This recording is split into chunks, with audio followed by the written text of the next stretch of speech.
Greetings, Rural Water.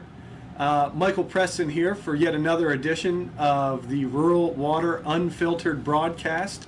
Here today we have Mike Keegan, who's been the National Rural Water Association Regulatory Senior Analyst for over 25 years. And he's here today to discuss the lead and copper rule. Thank you, Michael. The main point of what we wanted to discuss today are some recent comments the National Rural Water Association filed on your behalf to make significant changes to the current lead and copper rule. Before that, I want to mention, and a lot of you already know this, that when we're talking about the lead and copper rule under the Safe Drinking Water Act, it was first promulgated in 1991, and it is arguably the most complicated and complex rule of all the Safe Drinking Water Act rules. It applies to every community water system, and it also applies to some non-transient, non-community water systems as well. So it's quite, has a broad universe of application.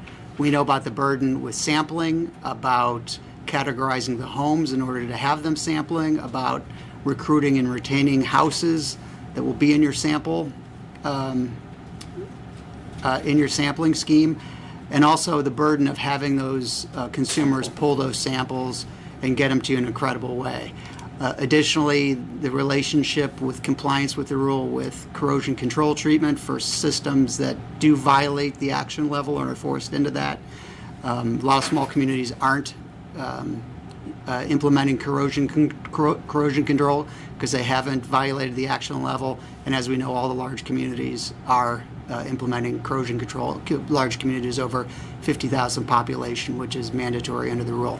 Also, the complexity of the rule of if you are out of compliance, the mandatory lead service line requirement to remove a certain portion of lead service lines every year, that's become quite controversial because of the controversy over full lead line replacement and partial lead service line replacement. And that's hopefully to be modified under the current rule. So what I really wanted to make a point today is on March 8th, we filed comprehensive comments on the rule that were formulated by the NRWA Regulatory Committee over about the past 18 months of deliberations. We've had many engagements, public stakeholder meetings, and public involvement with US EPA. They've been deciding to revise this rule for a couple of years, and then all that is now being looked at through the lens of the experience in Flint, so EPA has to decide on any changes to the rule in light of all that with Flint, that controversy. And of course that puts a lot of political sensitivity on the agency. Our comments are comprehensive, but the one thing I did want to mention, or at least focus on in our comments, is something that only Rural Water is requesting in a rule modification, and what we're trying to do is decouple the results of your in-home sampling from compliance with the centralized treatment of the water utility. And what we found is that because some of those detects, when you're having the monitoring from the in-home sampling, can just be a result of premise plumbing.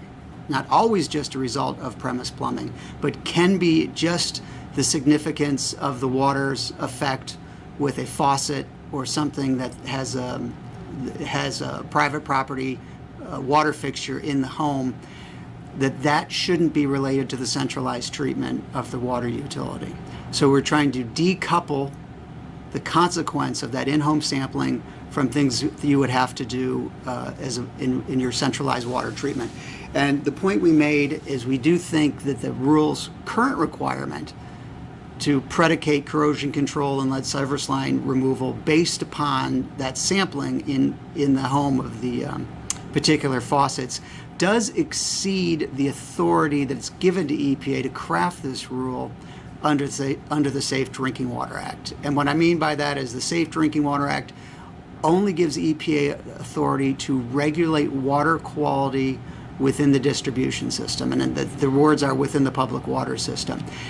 And if you're going to have the public water system have to take treatment have to make modifications based on something the homeowner does, we don't think that falls within the jurisdiction of EPA under the rules. So that's the one main point I wanted to stress here.